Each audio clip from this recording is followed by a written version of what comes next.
اور شیطان نے ان کے کرتوت ان کی نگاہ میں بھلے کر دکھائے۔ یہ شیطان کا بڑا خطرناک وار ہوتا ہے۔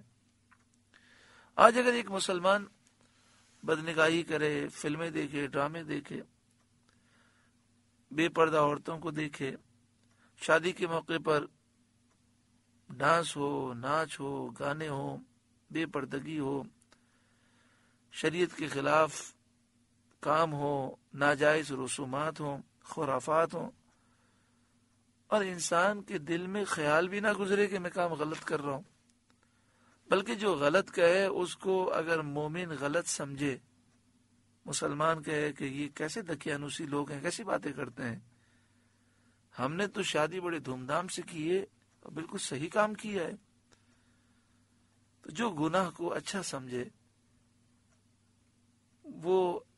وہ شخص ہے کہ شیطان نے اس کے برے اعمال خوبصورت بنا کر دکھائے۔ ایک شیطان کا بڑا خطرناک وار ہے، وہ یہ کہ لوگ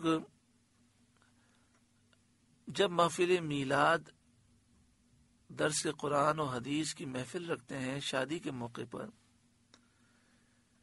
تو ان کی نیت بسا اوقات غلط ہوتی ہے۔ وہ کہتے ہیں کہ بس ایک محفل رکھ لیں جس میں ہم حضور کی نعتیں سن لیں، حمد سن لیں، قرآن پاک کی تلاوت سن لیں، ایک قرآن خوانی ہو جائے، ایک درس قرآن ہو جائے، تو ہم نے بہت بڑا کمال کر دیا۔ اب اس کے بعد ہمارے لیے ساری خرافات اب جائز ہو گئیں، یعنی وہ سمجھتے ہیں کہ ہم نے بہت بڑا دین کا کام کر لیا اور محفل کی ابتدا بڑے اچھے انداز میں ہو گئی، ساری برکتیں ہمیں مل جائیں گی، اب ہم ناچ کریں، گانے کریں، مہندی کی رسم کریں، مایوں کی رسم کریں، خوب اچھلے کودیں، کوئی حرج نہیں۔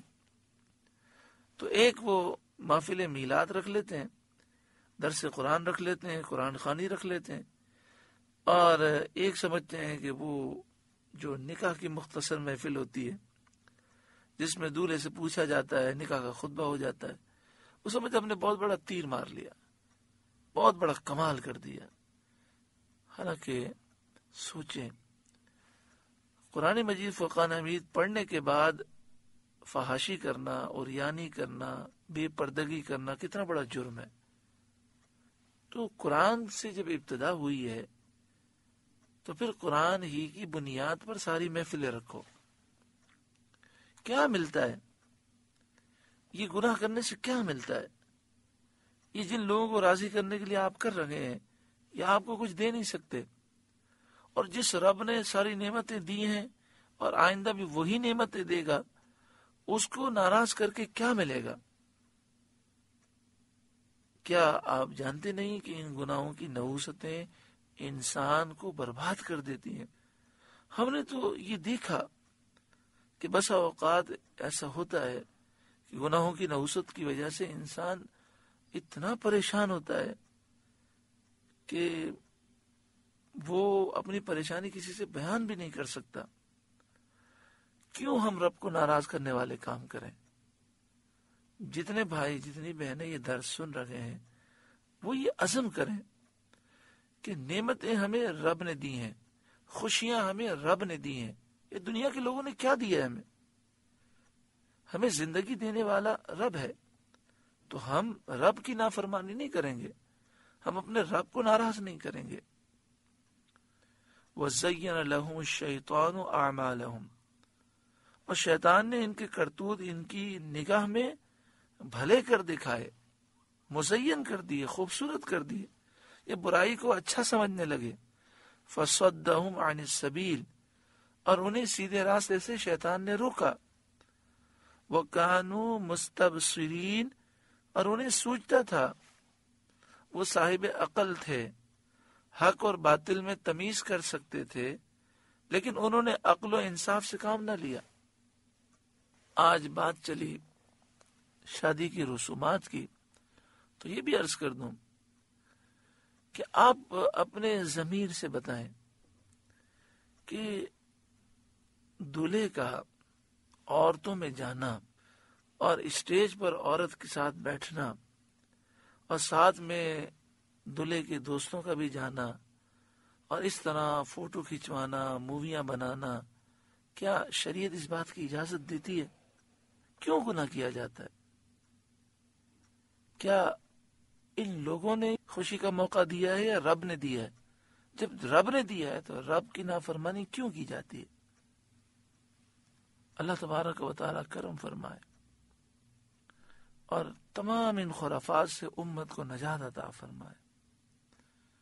نبی اکرم صلی اللہ علیہ وآلہ وسلم نے ارشاد فرمایا کہ بنی اسرائیل کے علماء پہلے برائیوں سے روکتے تھے، نیکی کا حکم دیتے تھے، پھر انہوں نے روکنا چھوڑ دیا اور برائیوں میں بیٹھنا شروع کر دیا۔ پھر بنی اسرائیل کے علماء کے دل بھی برے لوگوں کی طرح ہو گئے، اللہ نے ان سب کو تباہ فرمایا۔ پھر آپ صلی اللہ علیہ وآلہ وسلم نے فرمایا میری امت کے علماء کو ایسا نہیں کرنا، یعنی علماء حق بیان کریں، برائی سے روکیں، اور جس محفل میں، جس شادی میں بے پردگی ہو، گانے بج رہے ہوں، میوزک بج رہے ہوں، جہاں اس طرح کی خرافات ہوں، جو علماء ہیں، جو مشائخ ہیں، جو مذہبی لوگ ہیں، ان کے لیے تو جانا بڑا سخت گناہ ہے کہ انہیں دیکھ کر گناہ گاروں کا حوصلہ بلند ہوتا ہے، کیونکہ وہ قوم کے مقتدی ہیں۔ تو ایسے لوگوں کو تو ایسی محفلوں کا بائیکاٹ کرنا چاہیے اور مذمت کرنی چاہیے، اور باقاعدہ کہیں کہ ہم نہیں آئیں گے، آپ میوزک بجا رہے ہیں، ارے یہ بے پردگی ہے، ہم کیسے بیٹھ سکتے ہیں؟ اللہ تبارک و تعالی ہر ایک پر کرم فرمائے اور ہر ایک کو دین کی سمجھ عطا فرمائے۔ جب علماء، مشائخ اور مذہبی لوگ ہی برائیوں میں جا کر بیٹھ جائیں، گانے سن رہے ہیں، موسیقی سن رہے ہیں، بلکہ نعوذ باللہ من ذالک بڑا افسوس ہوتا ہے، لوگ بتاتے ہیں کہ جو فنکشن ہوتا ہے ڈانس کا، اسٹیج پر لڑکیاں ڈانس کر رہی ہوتی ہیں اور مذہبی لوگ ماشاءاللہ داڑھی شریف بھی ہے، نمازی بھی ہیں، پیشانی پر سجدے کا نشان بھی ہے، بیٹھے ہوئے، ہاں آپس میں باتیں کر رہے ہوتے ہیں، یار کیا کر رہے ہیں، دیکھیں یہ نہیں کرنا چاہیے، کتنی غلط بات ہے۔ لیکن شریعت ہمیں یہ حکم دیتی ہے کہ جہاں برائی ہو رہی ہے روک سکتے ہیں تو روکیں، ورنہ اٹھ کر چلے جائیں۔ اللہ تعالی ہر ایک کو شریعت پر عمل کرنے کی توفیق عطا فرمائے۔